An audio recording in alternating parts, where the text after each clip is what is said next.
You ask Tiger to solve. This deals with linear equations with one unknown. The final result is z equals 3 over 8. Let's solve it step by step. Simplify the expression. Group like terms.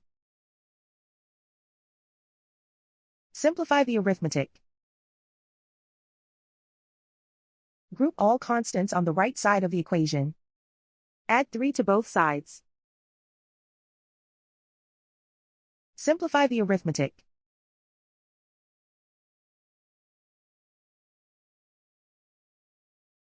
Isolate the z. Divide both sides by 8. Simplify the fraction. And so the final result is z equals 3 over 8.